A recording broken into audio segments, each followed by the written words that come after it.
Assalamualaikum warahmatullahi wabarakatuh. Waalaikumsalam warahmatullahi wabarakatuh. Pak Agus, ini kami mohon izin.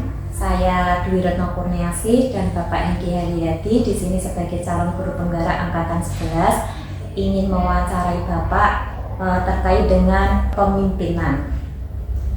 Bagaimana cara Bapak di sini mengambil keputusan ketika menjumpai beberapa kasus selama Bapak menjadi kepala sekolah, seperti itu Bapak. Jadi nanti di sini kita akan bertanya terkait dengan kebijakan-kebijakan yang sudah Bapak ambil. Mungkin nanti berkaitan dengan dilema etika ya Bapak. Jadi dilema etika itu bagaimana cara kita memutuskan suatu hal ketika ternyata hal tersebut itu benar, yang satu benar, yang satu benar. Jadi kita bingung memilih di antara kebenaran itu. Atau dari kasus yang mana kasus tersebut merupakan salah satu contoh dari bujukan moral. Jadi kalau bujukan moral itu kita sudah tahu pasti kalau yang satu itu benar dan yang satu itu sebenarnya salah, tapi karena ada sebuah hal atau sesuatu hal maka kita juga menjadi bimbang harus memutuskan hal yang mana, seperti itu Bapak kurang lebih. Jadi nanti kami di sini sekalian ingin belajar bagaimana cara untuk mengambil keputusan yang bijak. Nah, kami awali ya Bapak untuk pertanyaan yang pertama di sini. Selama ini bagaimana Bapak dapat mengidentifikasi kasus-kasus yang merupakan dilema etika atau bujuk moral seperti itu? Bismillahirrahmanirrahim. Assalamualaikum warahmatullahi wabarakatuh. Waalaikumsalam. Terkait pertanyaan layanan pendidikan di SMK Negeri 4 Kendal. Layanan pendidikan itu pasti kaitannya dengan penguatan akses, penguatan layanan pendidikan, kemudian penguatan tata kelola dan peningkatan mutu di SMK. Kaitannya pertanyaan terkait bagaimana Anda dapat mengidentifikasi kasus-kasus yang merupakan dilema etika atau bujukan moral. Yang pertama tentunya kita harus melakukan klarifikasi dan identifikasi informasi pada pihak-pihak terkait untuk melakukan dialog, kolaborasi dan bermusyawarah terhadap kasus yang terjadi agar mendapatkan solusi persepsi dari kasus tersebut. Jadi kalau kasus tersebut nanti masuk ke dilema atau masuk ke bujukan moral itu kita harus cari tahu dulu ya Pak. Ya, apakah itu memang sesuai dengan peraturan ataukah istilahnya melenceng dari aturan seperti itu ya? Harus sesuai dengan apakah harus sesuai dengan kebijakan-kebijakan yang ada di OPD kita ataupun yang sesuai dengan garis tugas pokok dan fungsi kita sebagai guru kan itu. Baik Bapak, selanjutnya di sini selama ini ya Pak, bagaimana Bapak menjalankan pengambilan keputusan di sekolah Bapak, terutama untuk kasus-kasus di mana ada dua kepentingan yang sama-sama benar atau sama-sama mengandung nilai kebajikan Bapak? Kita langsung ke aksi nyata ketika ada dilema etika atau bujukan moral yang harus diselesaikan, yaitu kita harus bersama tim tentunya atau kepala sekolah itu harus melakukan identifikasi kasusnya terlebih dahulu. Kemudian siapa saja yang terlibat sesuai dengan tupoksi di kasus tersebut. Kemudian selalu mengedepankan penerapan budaya positif, yaitu musyawarah, kolaborasi dengan mempertimbangkan aturan-aturan regulasi yang ada yang berlaku sebagai salah satu nanti dasar pengambilan keputusan, apalagi kita berada pada satuan pendidikan negeri. Untuk langkah-langkahnya Bapak, langkah-langkah atau prosedur seperti apa yang bisa Bapak lakukan selama ini? Langkah-langkah atau prosedur tentunya satuan pendidikan kita di bawah binaan dari pengawas pembina Satuan Dinas Wilayah Tentunya kita walaupun tidak ada SOP yang prosedur atau umum berlaku atau yang baku, akan tetapi kita harus berkoordinasi berjenjang. Ada dasar-dasar pertimbangan ketika kolaborasi dengan pengawas pembina. Kemudian atasan saya adalah kasih SMK, tentunya itu menjadi dasar pertimbangan. Juga kaitannya dengan keputusan kasus D5, yaitu setelah itu kita berdasarkan masukan dari beliau-beliau, kita berkoordinasi dengan tingkatan kasus mana yang akan menjadi skala prioritas. Gitu. Jika diperlukan, bahkan sampai jika untuk kasus-kasus tertentu sampai ke pemangku kebijakan di OPD, itu Dinas Pendidikan dan Kebudayaan Provinsi Jawa. Tapi kita harus berjenjang dari pengawas pembina baru ke cabang dinas akan meneruskan ke Dinas Pendidikan. Karena kita harus satu garis koordinasi sesuai tupoksi berdasarkan regulasi. Baik Bapak, hal-hal apa saja yang selama ini Bapak anggap efektif dalam pengambilan keputusan pada kasus-kasus dilema etika? Yang pertama, kita harus bertemu. Harus ada tatap muka. Tatap muka itu bisa daring, bisa luring, untuk menyampaikan suatu kejadian, untuk menyampaikan suatu situasi. Karena tanpa adanya komunikasi dan kolaborasi, nanti akan pengambilan keputusan itu akan berdasarkan asumsi. Itu tidak boleh, ya kan?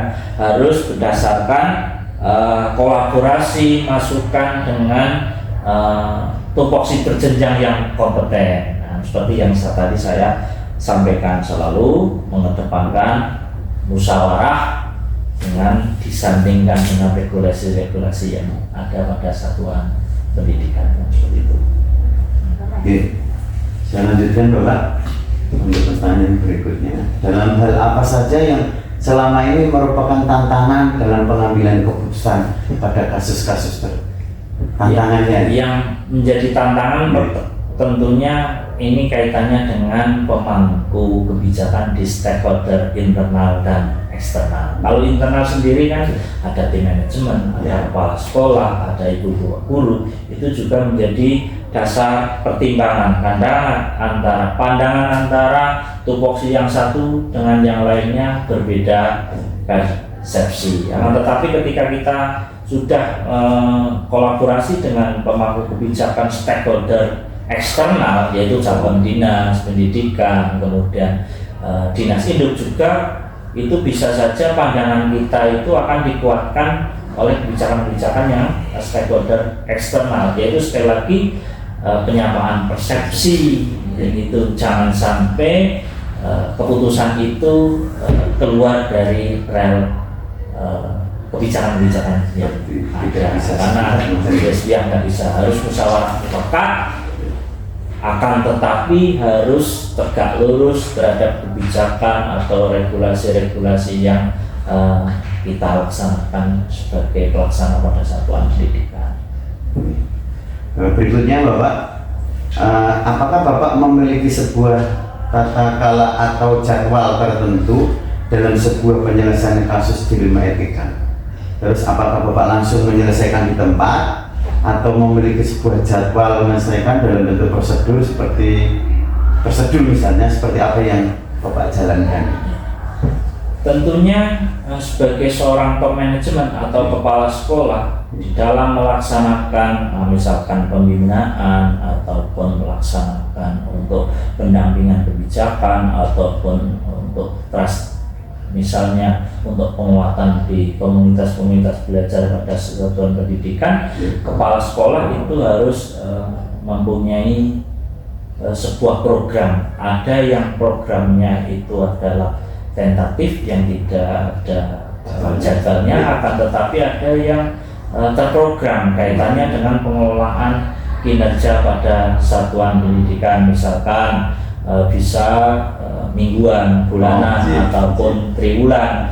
Itu sebagai dasar nanti penyelesaian kasus itu apakah diselesaikan secara langsung di hari itu juga dengan tim-tim stakeholder internal di satuan pendidikan, atau perlu ada identifikasi dulu sebelum mengimplementasikan, karena nanti akan ada strategi-strategi tertentu untuk ketercapaian dalam pengambilan suatu keputusan. Ada tahapan-tahapan sesuai dengan, kalau mungkin di literasi terkait siklus dalam perencanaan, ya, ada siklus G, ya, dan kemudian ada teknik CR gitu kan, nanti sebaliknya seperti itu dan lain sebagainya kan, seperti itu.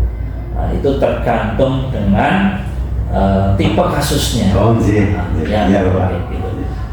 Apakah itu ringan atau kan itu perlu kolaborasi dengan stakeholder eksternal. Gitu.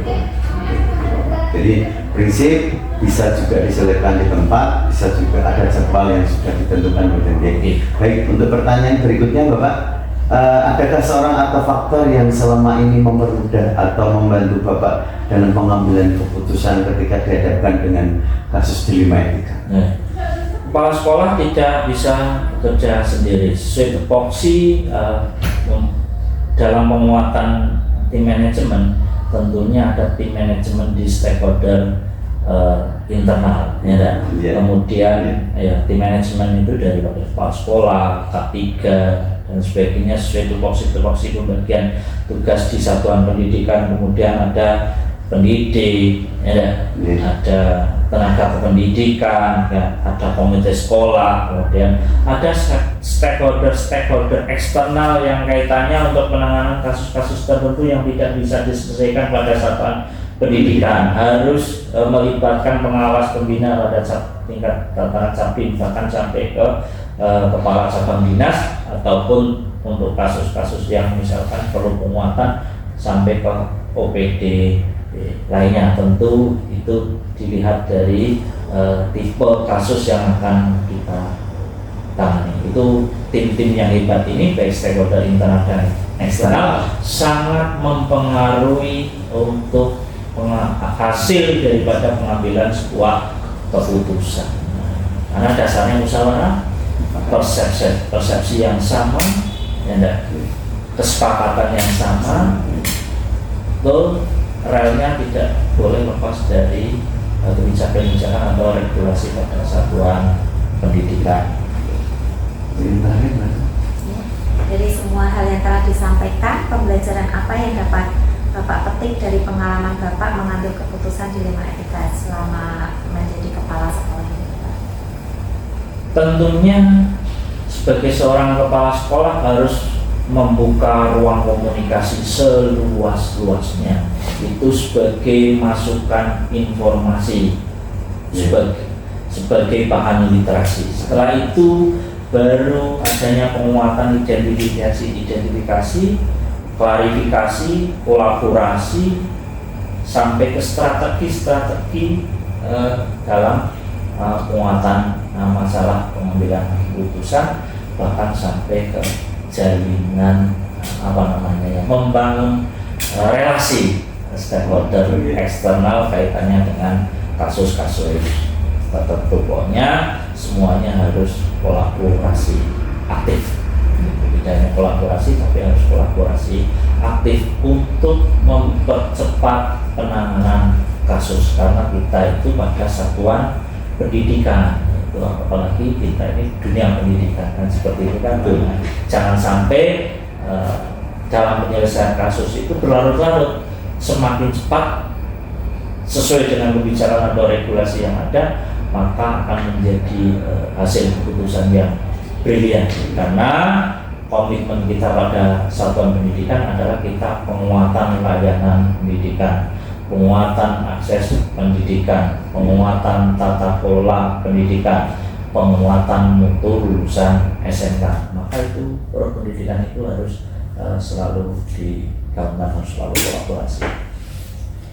Berarti meskipun kepala sekolah itu punya wewenang penuh untuk mengambil keputusan, berarti kita tidak boleh semena-mena ya Pak ya, langsung memutuskannya tanpa memperhatikan pihak-pihak lain.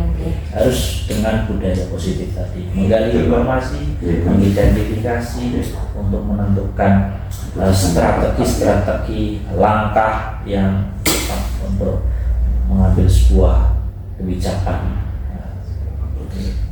Baik Bapak, terima kasih sekali untuk ilmunya, untuk pengalaman yang sudah Bapak sharing ke kami. Semoga apa yang sudah kita sama-sama diskusikan hari ini bisa bermanfaat untuk kedepannya. Amin. Saya akhiri. Wassalamualaikum warahmatullahi wabarakatuh. Waalaikumsalam.